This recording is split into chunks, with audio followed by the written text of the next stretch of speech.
Hey everyone, and welcome to another recording of Our Human Experience, the podcast where we probe individuals to share the stories that made them who they are today. And try to find the connection that is our human experience. And we are recording today in beautiful Govinda at the Arts Nexus podcast studio. I'm Claire Tierney. And I'm Anna Winter. So where can they follow us, Anna? They can follow us on social media at Our Human Experience on Instagram and Facebook. ourhumanexperience.com.au. We invite you to pod binge Our Human Experience anytime you like. Hello, Claire. Hi, Anna. How are you? Yeah, good. You caught me off with the birds there. I was thinking I've had one of those weeks and I just couldn't remember when I was trying to think about what I did this week because I was like, Anna's going to ask me what I did this week. I can't even remember what I did this week. How crazy is that? I can't even remember what I had for dinner last night. I think I'm tired. Yeah, and that can happen, especially this time of year. Everyone's gearing up and I think we've got a lot of change coming with borders opening and a bit of unknown. But sorry, enough about me and what I can't remember. Tell us about what you can remember. I suppose it's probably leading into our next guest. And the one thing that North Queensland has fortunately had happening with the fact that we haven't had as many lockdowns as other states is that we've been fortunate enough to be able to continue the majority of our sport as just well. Living. Oh, moving, absolutely. Moving around freely and And so, you're right, the sport, part of there's been, short periods of time where gyms have closed and so forth. And the pool. And exactly. That's why it sort of brings me into this conversation, because in that small time when we did go into a lockdown, I know that we both live in apartments and both our pools, I think you were allowed to do a little bit of swimming. The people in my complex were amazing. They did close the pool, but because I swim all the time and I have to swim all the time or my body seizes up, they just came down and knocked on the door and said, the pool's closed, but you're allowed to use it. So for the whole of lockdown that we were in, that period, I kept swimming and it was just vital. And I'm so thankful that they did that for me. Because it's really important to my physical well-being. Absolutely. Well, that keeps you mobile and helps you stay mobile. Yeah, definitely. So I suppose that brings us to our next guest, who we have an incredible pool in Cairns, which is only up the road from you. Yeah, it does. And I don't swim there as much because I have the pool. And I'm always going to pronounce it incorrectly. Tobruk Pool. And it's a beautiful complex and they've renovated it and it's got the wonderful surf wave rider, it's called. And I did go up there with my hydrotherapy coach and did work in the hydrotherapy pool, but with what I've got, so because I'm so affected by heat with multiple sclerosis, that the heat of the hydrotherapy pool actually was reversed for me. It wasn't great, so we ended up just going back to my pool in the complex. Which is cooler, and I've swum all year, even through winter. Now, I'm going to say to anybody who doesn't live in far North Queensland, winter is pretty mild. But I did swim all through winter when most of the people were like, oh, no, it's too cold for me. Yeah, which the cold pools are really good for keeping you at the right body temperature. Yeah, body temperature. Can you sort of explain that about MS? I wish I could, but what I can say is that it's different for everybody. But the minute the heat for me now, it wasn't always until menopause. Crazy menopause does all sorts of things to your body. But for me now, once the temperature goes above 26, everything shuts down. So when you say shut down, what do you mean by that? I get wobbly, I get faint, I tighten up. So things don't work properly, so the limbs get a bit stiff and not sore, which I'm lucky because some people get awful pain with it. But no, for me it's just what I say, it doesn't work properly. So what could have taken 5 minutes could take half an hour to do because everything's just so much slower. It's like suddenly someone's put, bags of sand on your body, and you're just walking around with that. And honestly, it would be like, you went through it yourself with a weight issue. When you drag around so much more weight, 50 extra 50 kilos. extra kilos. So that's kind of what it feels like in a weird way. Yeah, okay. Plus, things don't work so well. So getting in and out, up and down, all of those things. And then I get in the pool or the ice bath, which I love doing as well, and everything works.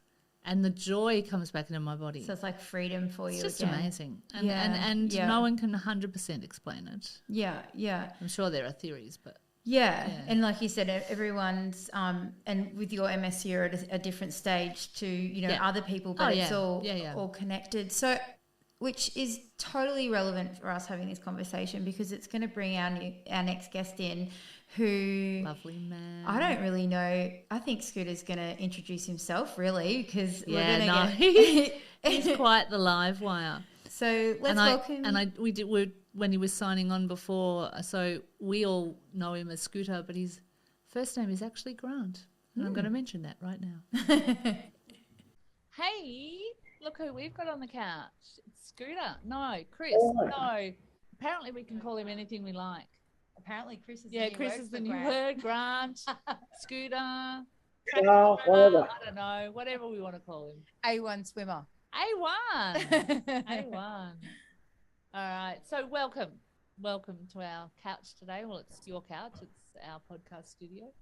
And we wanted to talk to you today because you have such a huge plethora of life experience, but we do like to take our guests right back to the start and find out what it was like for you as a little guy, little kid, playing around, your family, your community, your siblings, your parents, anything you want to share with us. And I'm still the same height. I know you are, darling. I know I didn't want to make any jokes about that, but I'm glad we've broken that ice. No, just let us know what it was like for you in those early years.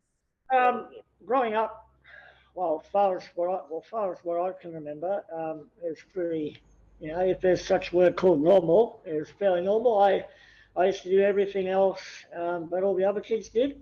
And I think that's what makes my parents so awesome and inspiring and amazing, because they gave me a foundation that a lot of other people out there haven't had a chance to receive. And I'm so grateful for my two parents. Without them, I wouldn't be the independent person I am today. But growing up, I went to parties. I used to cruise around on a little electric wheelchair as well as my bike, while they call me Scooter. I used to ride to Redlands Primary School back in the day. We lived in Redlands. And then growing up, in high school, I went to Smithfield High School. It was pretty straightforward. So you were born in Cairns? Born and bred, thoroughbred. Thoroughbred. Racehorse. Fast one. Sometimes. Like a soul sometimes. So for me, I always look back at my childhood and go, things I loved to do as a child before, let's say, the worry set in. I know a lot of our North Queensland people that we've interviewed have started off their beginnings with shoes on, and that seemed to be a common thread. Like, one of our guests, was talking about having to put clothes on. They got around their first 5 years in North Queensland pretty naked, and not saying that you did, I'm not sure, but it seems to be such North Queensland. Well, I'm more close. You get the pool pretty half there, but so tell me, Scooter, like, what for you growing up was, the thing that you did with your family? So you're at Red Lynch, so you've got, the backdrop, and people that don't, our listeners from all over the world, they don't know, where's Red Lynch and what do your surroundings look like? I mean, we know that it's a tropical rainforest at your back door. So tell us a little bit what you did as a kid. So Red Lynch is, you'd say, west of Cairns a little bit, inland more. And it's pretty much on the edge of the mountain. So, you've got your tropical rainforest surrounding you, which is lovely. But there's a lot of things I did as a kid. I used to get on the quad bikes and go in the cane fields around Redlinks and freshwater. I also did a lot of fishing as a kid. I love fishing. I remember when I turned 16, the first thing I did was go and get my boat license. Yeah. And then I saved up and bought myself a little 12-foot punt for a little 15 horsepower Johnson on the back. And I used to love fishing. The punt that I owned, because it's so old, the rivets in the bottom of the floor used to pop out, and then you'd be cruising up the river and you'd have water spraying you in the face to cool you down on a day. And I'm sure that gave you a sense of freedom too. Like, you know, at 16, just to get away and do your own thing independently. From what you said, your mum and dad really push you to get out there and have a crack and be you. And by the sounds of it, you say quad bike, you say boat. I'm thinking that all involved a little bit of speed. I love speed. I'm just saying, that's what it kind of... So when we move ahead in the timeline, I've got something else to tell you, but we're not up to there yet. Okay. We'll hold that. We'll hold you to that for sure.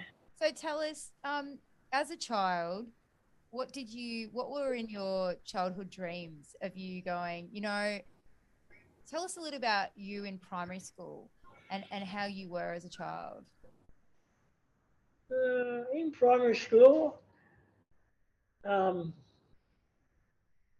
I know. I figured in pretty good. I had my scooter to cruise around on. I remember when I was a young fella, there was always talk about putting me higher in an electric wheelchair, so I'm at everyone else's face height. But as I grew up, my parents said, you know, if he's happy on the bike, leave him on the bike. You know, he's very independent on that, and he doesn't need anyone to help him because he can manoeuvre around himself. Yep. But yeah, the primary school's a long, long time ago.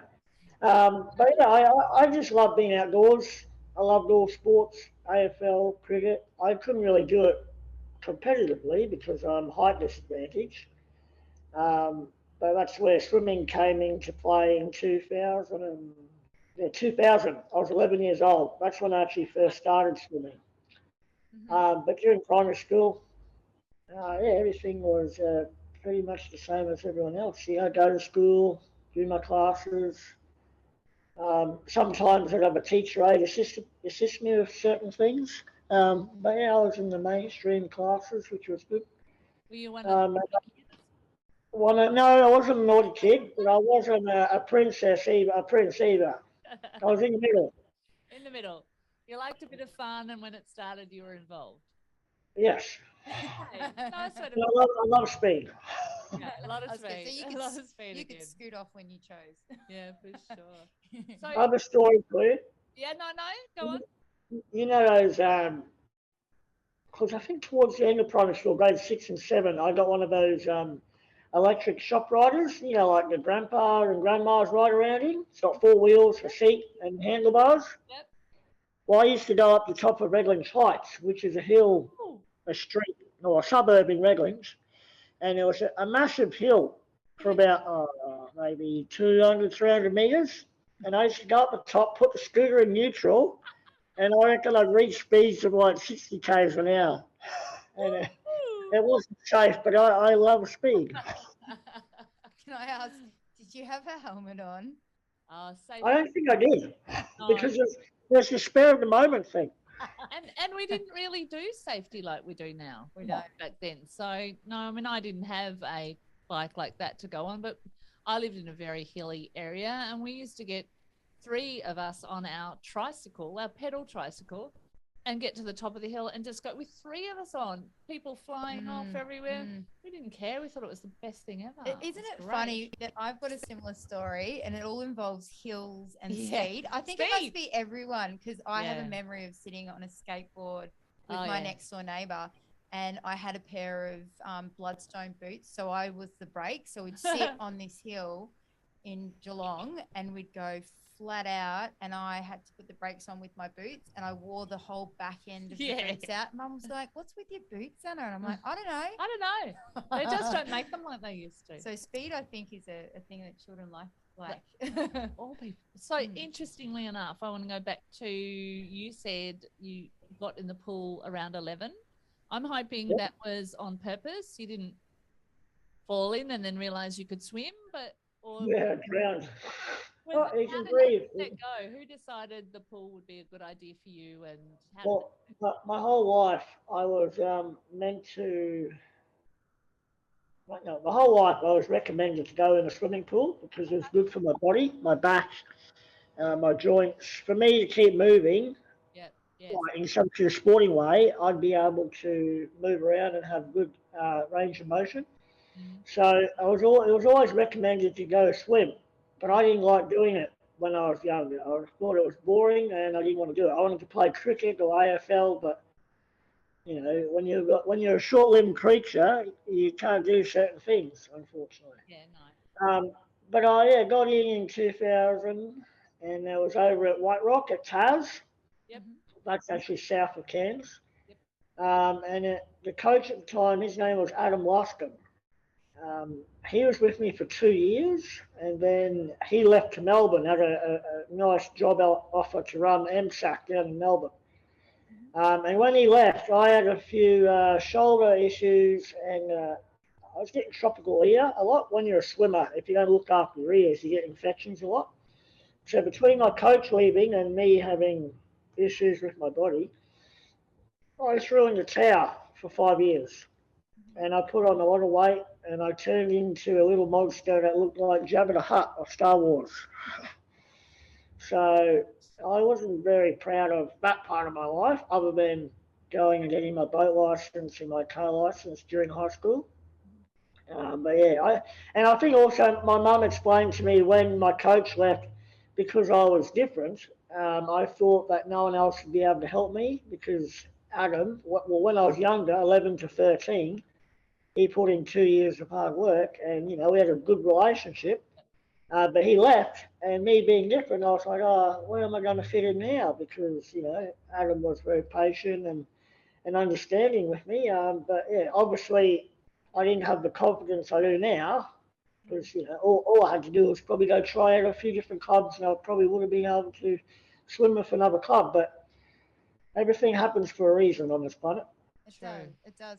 And by the sounds of things, sometimes when we go down a track that makes us feel physically uncomfortable in all our, no matter what, what form we're in or what shape we're in, but when we go into a direction where we feel physically super uncomfortable, where, like you said, you put on some weight. And I mean, I have that experience. I used to be really, really a big person and lost a lot of weight. Luckily enough, as a contestant on The Biggest Loser. So for me, with you saying that, I had to have something happen for me to go, I can't live like this. I'm so uncomfortable. For people that don't know you, can you explain to us how you are as Scooter? Can you explain your physical self? Short, funny, smelly guy. Suave. Did you say suave? Suave. He said suave. Yeah, I love that. He said suave. No, I said short, funny, smelly. I fart too much.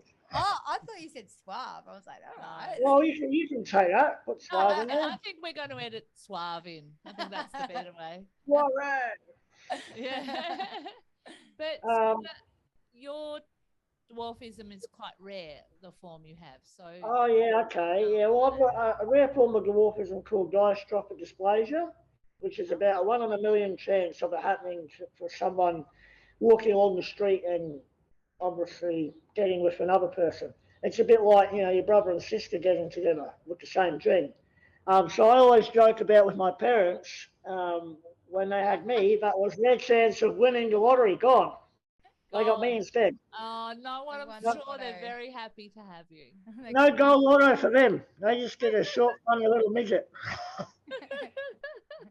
Who is suave? Who's super suave? Wow. So when you turned into, was it Jabba the Hutt? Did you sort of refer to yourself? Yeah. So tell us, like, what moment were you in that when you're feeling like that you went, you know what, I've got to get back in the pool and I've got to find someone to help me get there. What happened there? There was a few keys to me getting back in the pool.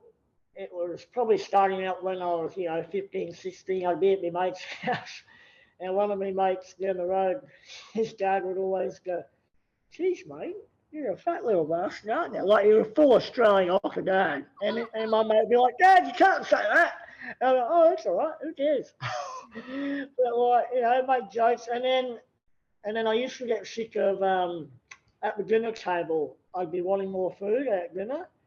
And my parents would say, "Grant, that's ample. You've had enough." And I hated that. And obviously, as I got towards the end of high school, I was 17, I realised that I was a bigger person. I couldn't do certain things. I had trouble climbing in the boat. I had trouble dressing myself. So I decided to hop back in the pool myself, 2007.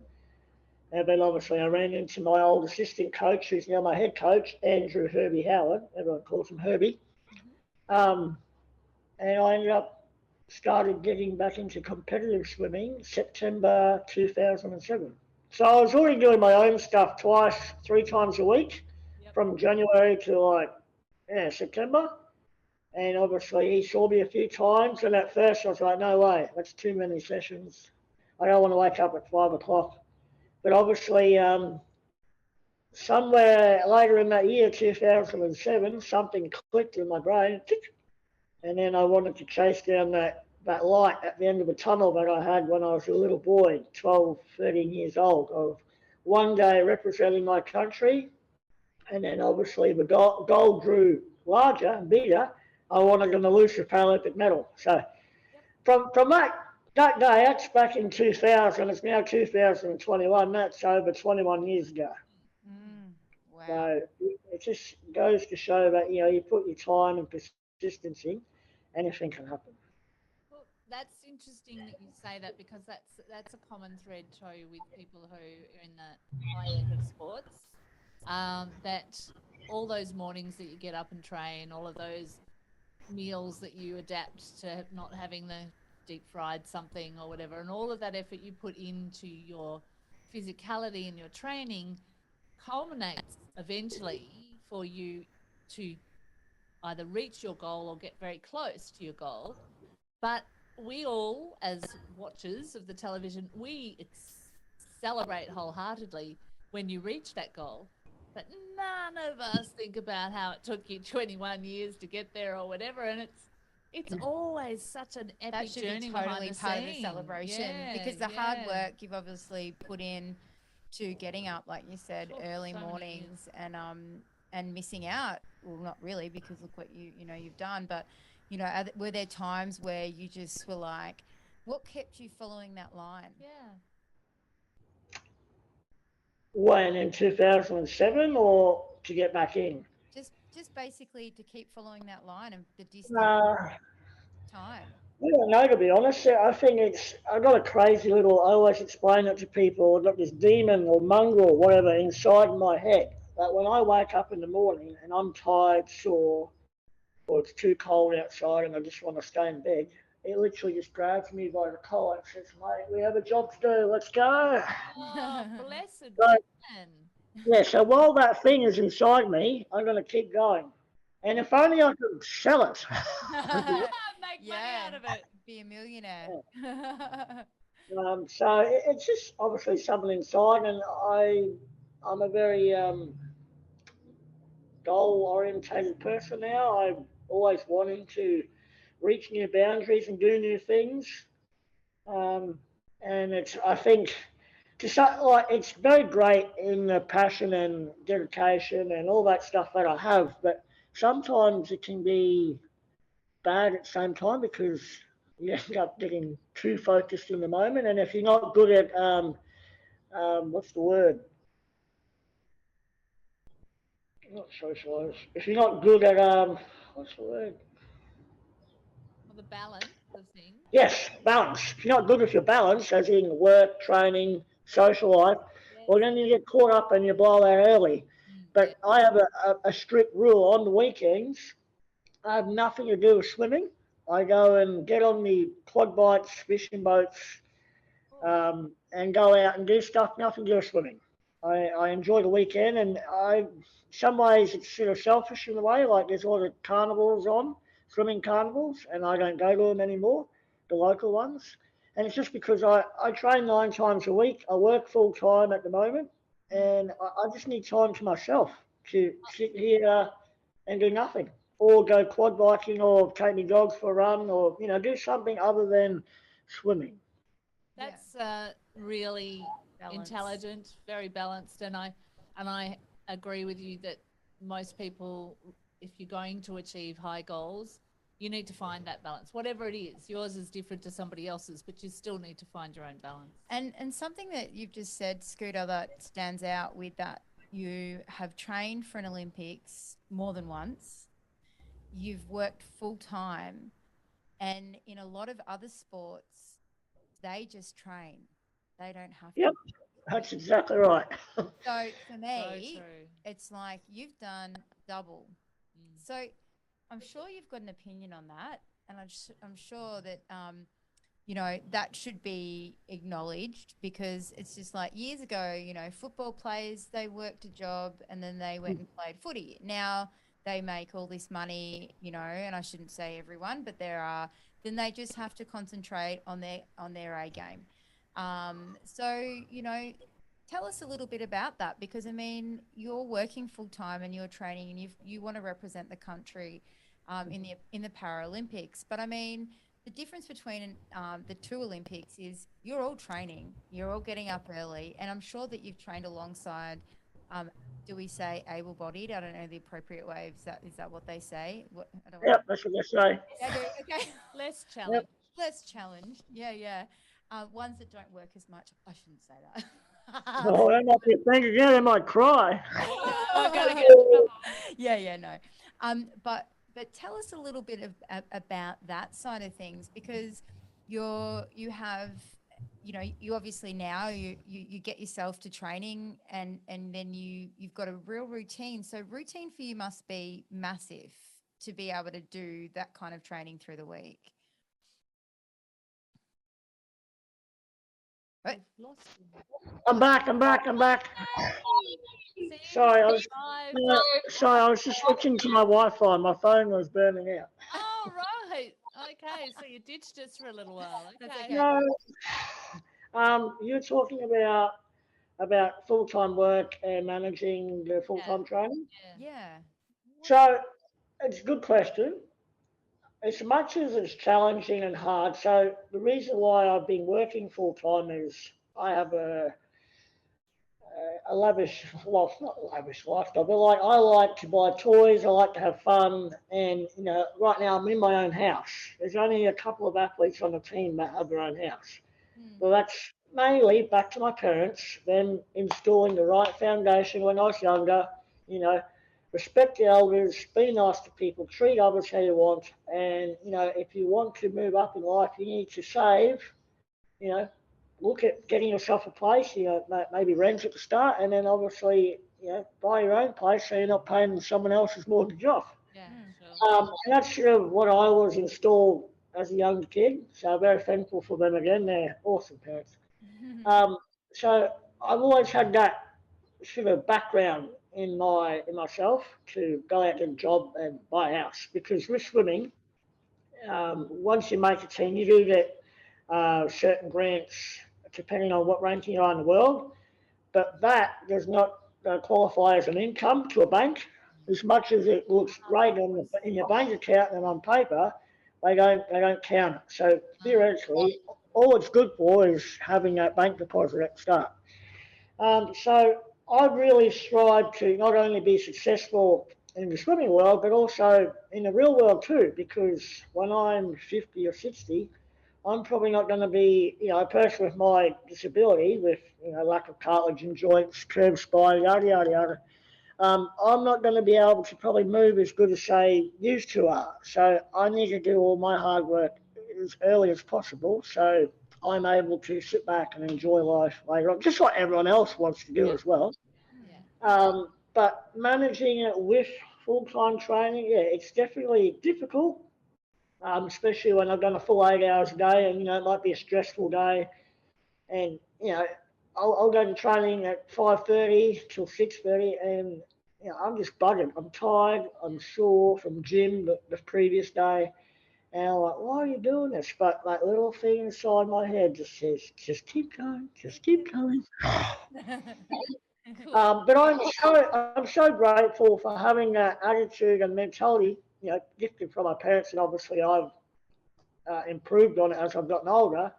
But like, I don't know if you know, but 2016, I missed out on the Paralympics, and that was a big turning point in my life on, do I want to keep swimming and put up with all the difficulties of Paralympic swimming? Because Paralympics in general is not like the Olympics. You've got multiple different classifications, and no matter how hard you try, you'll never have the same people in the event all the same. They're all different. So that's life. You have to accept that, and that's something I learnt in 2016. I was angry with Swimming Australia. I was angry with the classification system, and that's what my parents helped me with. They said, look, you can sit there and go on 60 Minutes or do whatever you're thinking, and shout out the top of the mountain. Someone might hear you for a couple of days or a week, but all they're going to see is that little guy whinging. And I said, you can either do that, or you can go back to work, focus on yourself, knowing that the classification system, whatever, is not going to change. Who knows what will happen in the future, though, because people move, people stop, but you can still focus on yourself and get better yourself, and hope that something happens later on in the future. And I'm so thankful that I did listen to them, because long time, what's that saying? No pain, no gain. But a small amount of pain, it lasts forever. Pain lasts for a short time, but success lasts forever. And what I did in Tokyo, everyone knows me for achieving the 2 Paralympic medals that took me 30 years. They don't know me. Oh, that's that crazy little midget that whinged about the classification system. So, big thanks to my parents. So I just need to tap in there, Scooter, because you've gone on to an area that I'm not an elite athlete, but I am in the pool as much as I can, and I would like to call it every day, but I do train something Monday to Friday, and I do give myself the weekend off, because I have a degenerative, slowly progressive illness called multiple sclerosis. Okay.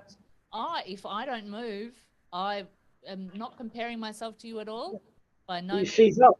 you seize up, nothing works as well, and so stagnation is really pronounced for people like you and I and others.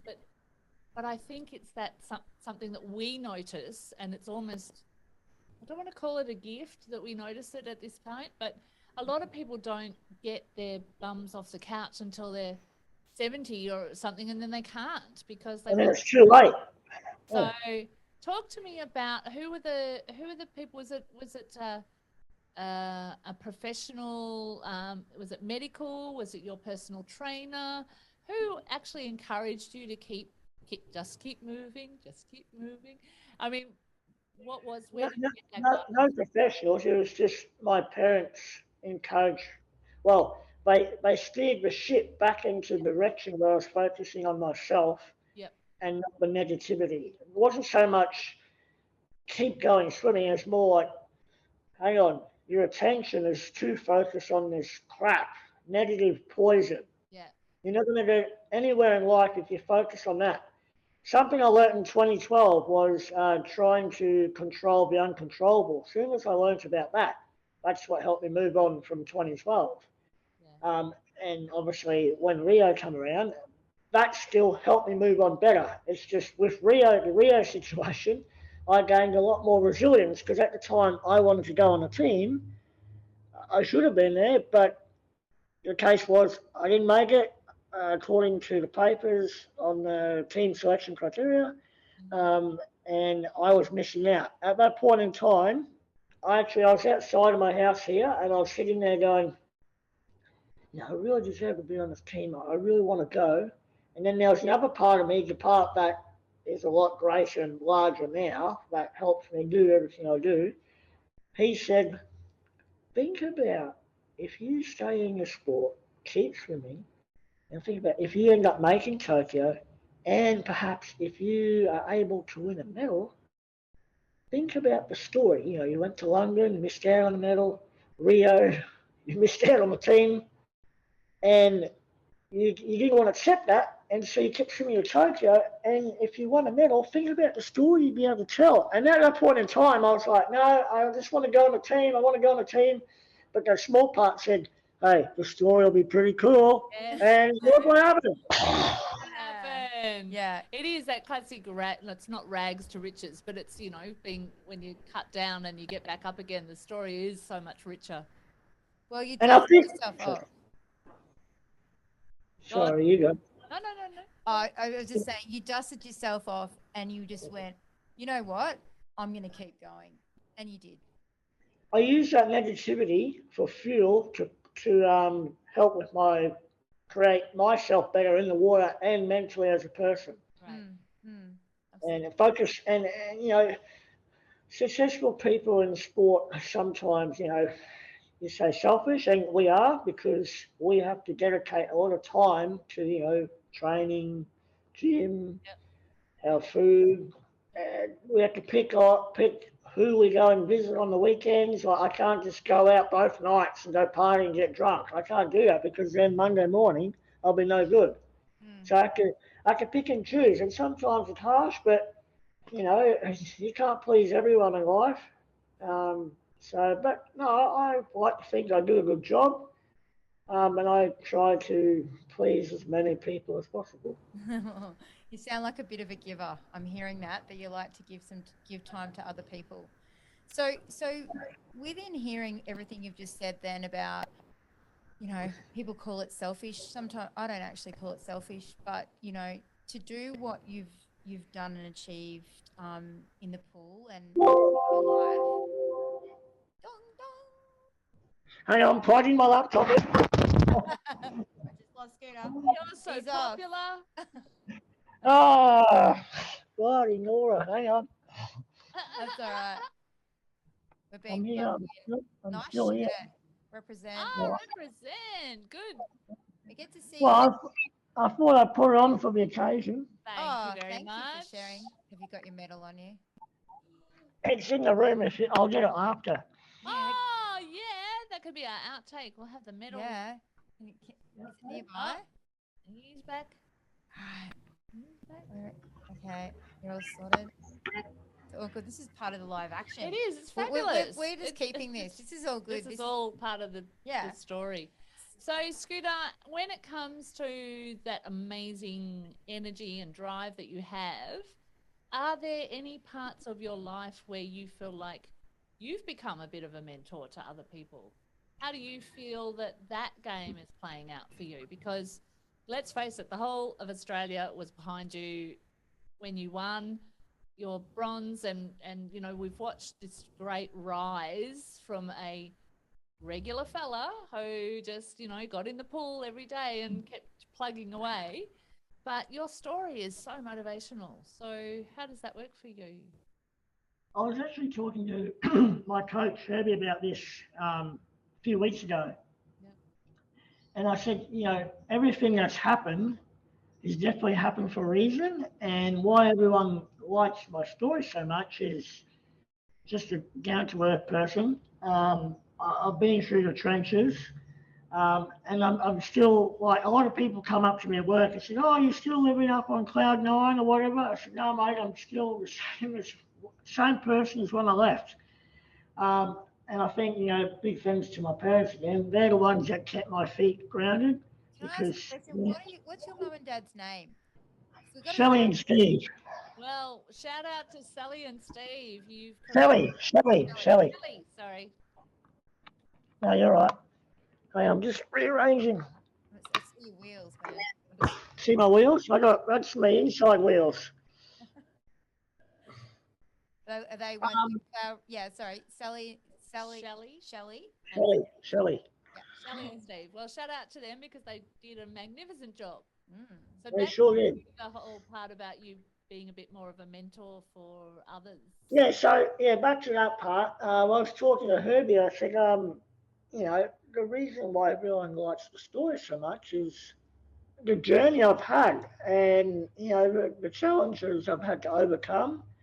Um, and I'm just honest, humble, friendly midget. I don't go out and boast anything, but I like to help other people when I can. Um, and my job, well, not my job, but my goal while I'm still doing what I'm doing, and hopefully by the time I finish my sporting career, is to hopefully inspire and motivate everyone around the world to let them know that they can go out and achieve whatever they're focusing on as well. And it's up to them to set their goals high in the sky as they possibly can, to let them know that it's up to them how far they're willing to climb to reach them. So I Yeah. do like to have that. So I don't like to tell everyone, obviously, but I like to help people and help them out, just like my parents helped me out. Yeah, because not everyone has that support, Scooter. Like you No. just said, you had epic parents that just said, you know what, mate, just get out and have a crack. Get out. Yeah, even when I used to do some stuff, they'd be like, "You got arms and legs, you can do it." Good Yeah, on him. yeah, Good on him. yeah. So, I mean, with the training that you've done, also you've mentioned, your diet and your discipline and getting enough sleep. Can you talk us through a little bit of, your tool bag of what a day looks like with food for you? Because I'm really interested to know that.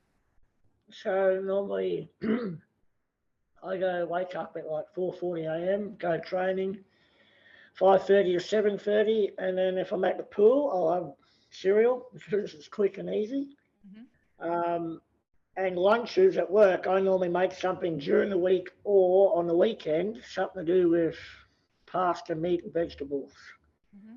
And because I eat a lot, I just cook up something that feeds five, and then put it in containers and freeze it for the week. Hmm. And I'm a tight ass, that's why I do that. Hmm. And then dinner time, I'll have the same sort of thing at night if I'm training the next morning. But if I'm not training the next morning, like a Monday night, I have Tuesday morning off, so I'll have steak and vegetables. Hmm. So you do a bit So of food prep by the sounds of it. So you're super yes, organized. yes, Yeah. And I mean, that's the I can cook.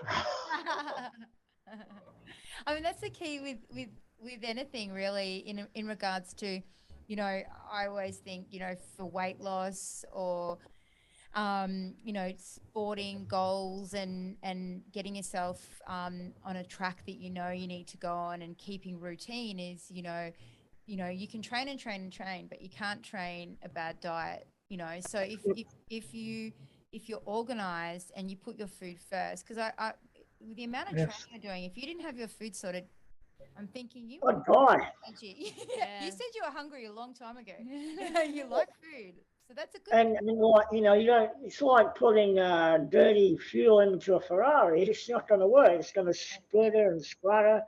When you put good fuel into the race car, you're going to have good results.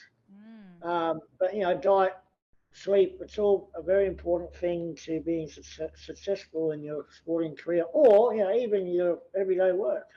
Definitely, definitely. I mean, you do your best work when you've had good rest too, hey? Yeah, yeah. So for me, looking at your successes in the pool, I'm hearing there's a few other passions going on in the background. One involves fishing. So talk Yep. us through people that don't know North Queensland. I mean, you've had a tinny, have had a boat for a long time. Tell us a story on your fishing. I've got two boats. Trying to Oh, show a little. finally. I got a little creek boat to go up the creek, and Yeah. then I got a larger boat to go out to the reef. Oh, lovely. Lovely. We're frozen. Frozen in time. Hey, Scooter, you're Frozen frozen. in time. Well, we'll freeze too.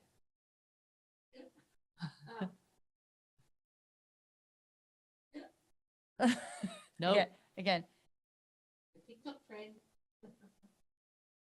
again. We've gone flat, maybe. We might have to sign in, sign out. Again. Here we go. Oh, we're back in.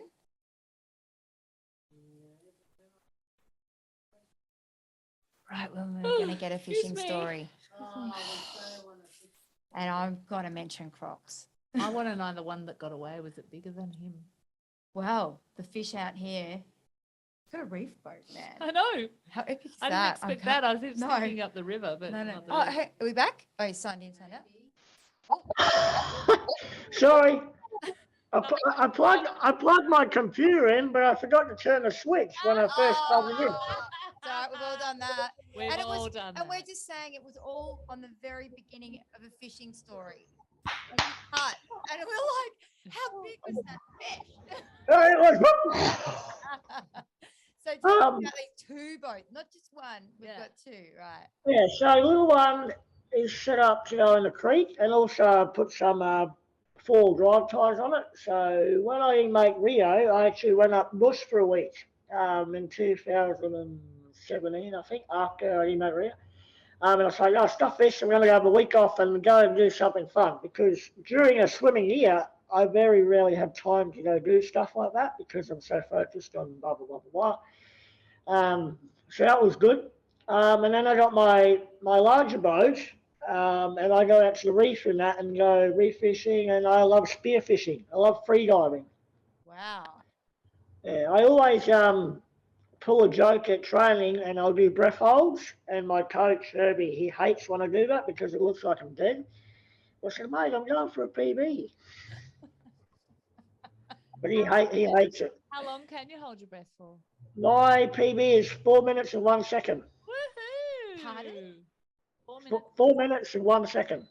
Yeah, Oh my! that's amazing. Oh my! I think That's okay. Like I think a world record's like 8 or 10 minutes or something. No, you're a fish, mate. I've only managed like I think it was just under 3. I was going to say we were doing that in the pool the other day, and I just did 1 minute. And it takes time to get Wow. there. It does. Did you practice? Can I just ask? You must have been practicing that heaps. Yeah, because being a swimmer, you have large lungs, but to do good breath holds, you have to like use your diaphragm in your stomach, and then learn how to use 100% of your lungs and stomach. Where right now, you should only be using the top 10 or 20% of your lungs. Yeah. Okay. And that's what all humans do walking around. But when you train to do something like that, we actually, just like, you know, in our normal day-to-day life, we only use like 5 to 10% of our brain. But it's really amazing when you actually think about it and go learn something new. You're like, oh, I can actually do this. And both of you would be able to do that. You just have to train and practice. I've done I'm going to do that in dedication to you. I'm going to try that. I've done a Wim Hof. Oh, yeah? And so there's a lot of teaching you how to breathe properly and that semi-hyperventilating, getting your blood full of oxygen before you hold your breath and what have you. And then, and that's in preparation for doing ice baths. Yep. Which I do, 10 minutes of ice bath every second day or whatever. And that ability to calm the mind and calm the heart rate is really, it's very practical for me, but it's a skill and you do have to practice it for sure. So can you tell us about the fish that you've caught deep sea fishing? Like I want to know about the catch. And I'm thinking of the catch that you live with, and that's your wife. So that's your big catch, I'm thinking. Oh, we're going there. My wife? You I have a wife. Oh, that's a massive thing out the back. I don't have a wife. I'm single. I thought you said wife before. I'm like, she's got to be your best catch. All right, she's yet to come. She's on the way. She's on the way. You've got to cast that line. I'm still flicking. Look. All right. So to jump ship on that one, pardon the pun, let's talk about that fish. So, what was the largest fish? Is there the one that got away, that amazing fight?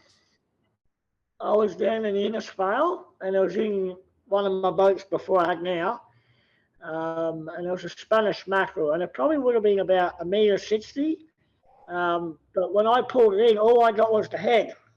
So I didn't jump it off. And the reason how we guessed the length is my mate caught another one half an hour later and had the same head. But all I got was the head, and he got the whole thing, and it was a monster. Oh my wow! And was that so?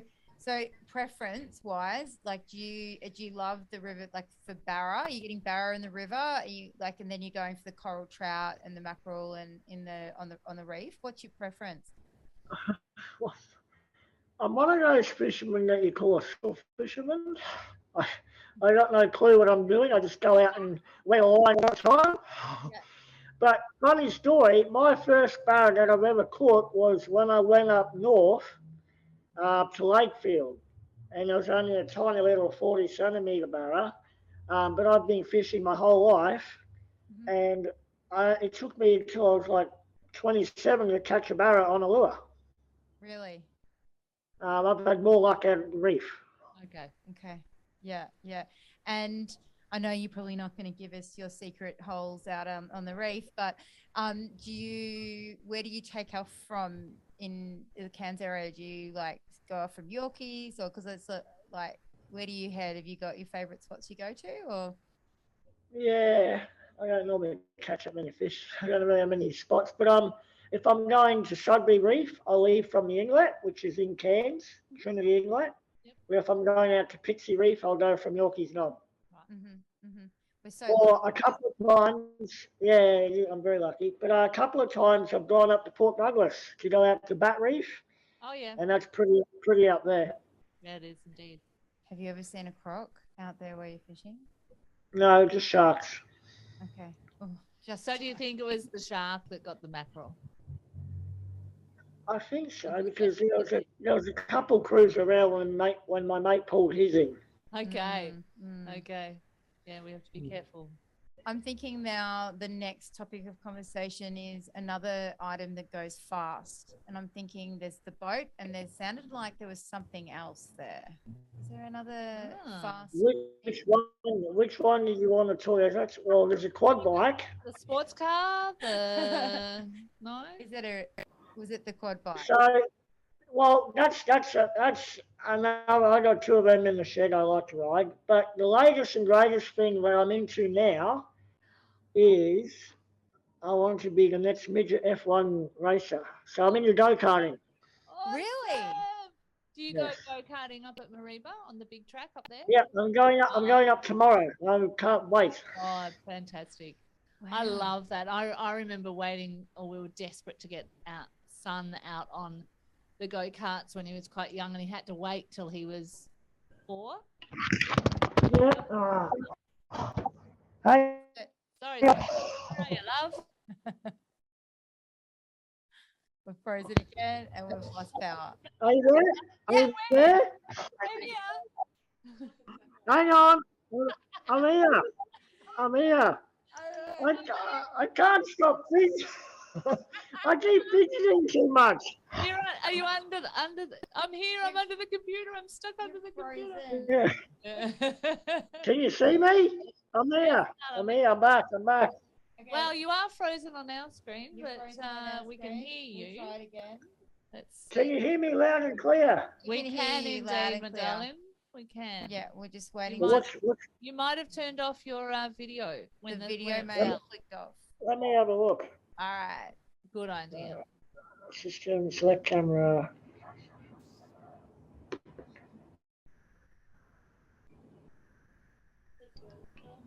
Come on, camera. Shut the. I'm on. Yeah. Yeah, so I was just saying that we had to wait till our son was 4 before he could get in the go-karts because he had to be able to reach the pedals. So were there any restrictions placed on you? Have you had a purpose-built go-kart or what? Yes, I have. But before I did build my own go-kart, I used to go up to Mariba and go on hire karts. Yep. And how I learned to drive was this special boot on my right foot. And it has like a 9-inch extension. And so up at Mariba, I was driving with that. So I could accelerate, but no brakes. And And for a speedster like yourself, that probably wasn't yeah, a bad thing. you don't need brakes. You know what? It's not the speeding that kills, it's the sudden stop. So just don't stop on your right. But I love that. anyway, so we're up there at Christmas time. and I wanted to move up into the next cart to race my brother because we're both competitive. And I told her, well, we organised it the week before we went up the second time, and the lady up there, she was happy with it. Anyway, we went up the week later, and she's like, no, insurance reasons, I'm not going to let you do it. I said, what do you mean? We organised it. And so from that day on, I said, stuff it. I'll go buy my own. And I did it. So, Good man. And do but, you have to take that up and down with you, or do they store it up there at Marine? no, I have to take it up there. So And so it's a fair bit of work involved, and a bit of money as well. But I go to work, 40 hours a week. I train my butt off. This is something where my smile goes from here to here. I'm like, you'll have to share some photos with us for the website. We can put them up of you having. Well, I'm going to go out there and put some stickers on it this afternoon after this, and I'll have to send you a photo. We would love that. Thank you. We would love that. Thank you, so, tell me. I mean, I know, like you said, you're slightly competitive. A little bit. Just a little bit. We're picking up on what you're putting down there. So tell me, do you plan to race competitively and go? I'm racing next year, February. That's why I'm getting ready now. Whereabouts? Well, it'll be in Edmonton, and just do that once a month. And because it's going to be hard managing work,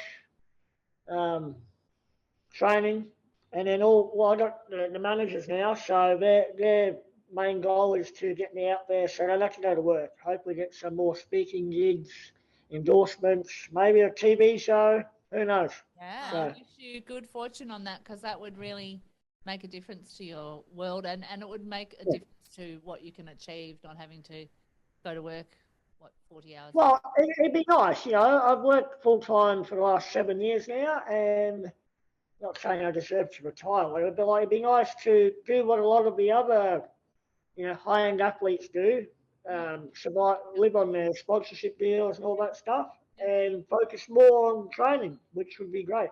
Absolutely. And I mean, your story does inspire and has inspired and will continue to inspire many people, because people sit in able bodies and think their life is so terrible and can give every excuse under the planet why not to do something, when I have a feeling if they were in your presence, you'd just say, oh, fair income, just go and have a go. Have a crack at it. And I give them, sorry, you go. No. Am I right in saying that? No, you are. But what I normally do is I give them about 3 to 5 minutes of my time, and if they're not wanting to make a difference, well, I let them go and do whatever they want to do and not being successful. But I'm always open to help people. But if they don't want to help themselves, well, you can't help them. You can't, can you? That's true, right? Yeah. Thank you so much for sharing your time with us, entertaining us, and konnichiwa. Yeah, konnichiwa. And can you tell us, have you got anything coming up? We have, we're going to put all your details up on our website with the launch of your podcast. Is there a platform?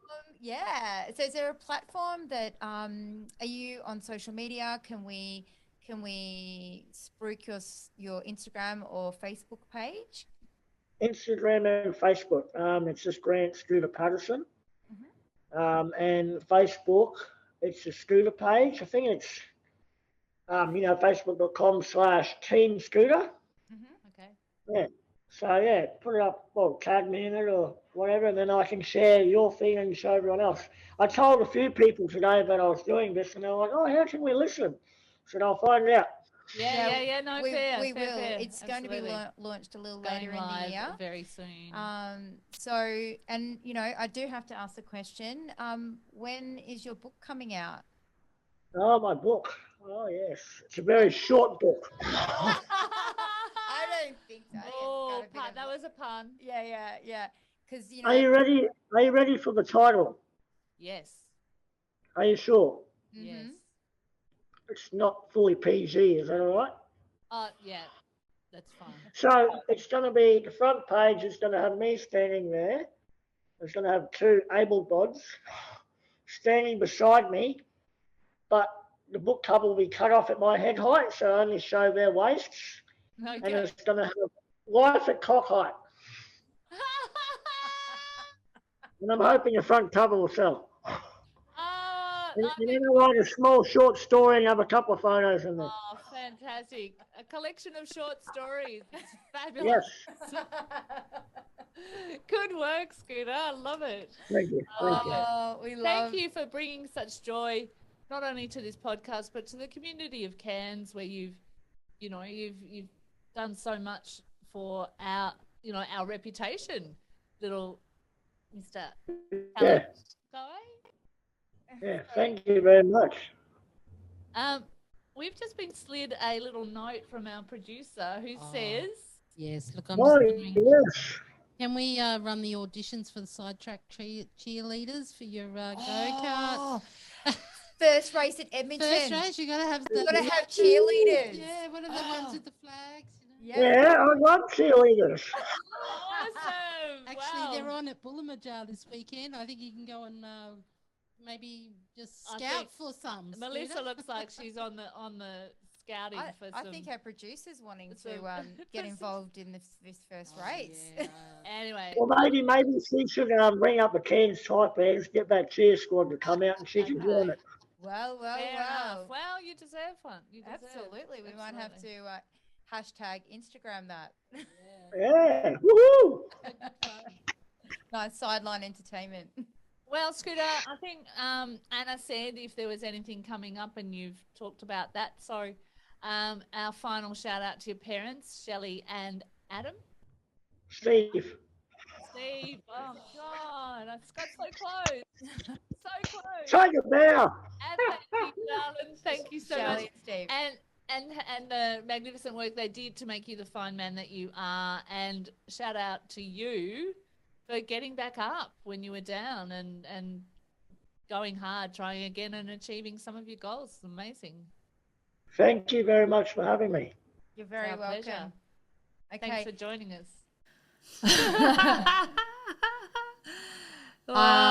He has got. guy. I think he has got a wicked sense of humour. So funny. I'm sure that his coach, Herbie, and Scooter, and I've seen them in action together, and I've read some stories, would have many laughs by that pool. Yeah. Well, we had a lot of laughs with Scooter just then, and I just love the fact that he kind of even and I know I have to do it myself. Sometimes you fall over or you drop something, and because my hands don't work so well, you drop things, and you've just got to take that lighter side of the whole journey, and he does it really well. So I have to say, when he dropped the computer a couple times, you and I have had many laughs over, hold on, I've just dropped something, I've thrown the phone, hold on. Hang on. And you've had some kind of moment. Yeah. So it's interesting because, again, we're going back to everyone's health journey and how we can relate and how... What you live with, Anna, for someone like Scooter, what you live with daily is just normal to him in a sense. I mean, it's hard to say that, but that is what he knows, and that is his normal. And so when something doesn't go right, I know I had to go through this as I progress, that you just have to find some light, some joy. You're super funny, Claire, in situations. I'm super just funny. like Scooter. And then when I have been your friend, but also your carer at times. Yeah, and absolutely. For me, sometimes I forget that, that I'm like, oh, that's right. Well, I'm going to have to help her out of the car because it's too high. And how many times have we been in the street and I'm like, come on, Claire, I've literally got your bum in my face and me lifting you into the ute. Dear.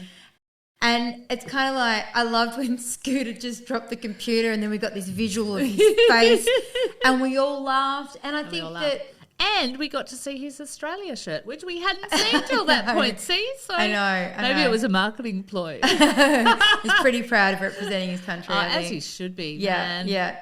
People that, and able-bodied or not, people that get up every morning or train Discipline. 9 times a week and just stick it out and Absolutely. manage all of that around his business and his work, I should say, and that he has to work because he doesn't have sponsorship. So, well, I that definitely want to extra- shout out to anyone that's extra, listening that yeah. wants to get in and sponsor someone like Scooter. I mean, Yeah.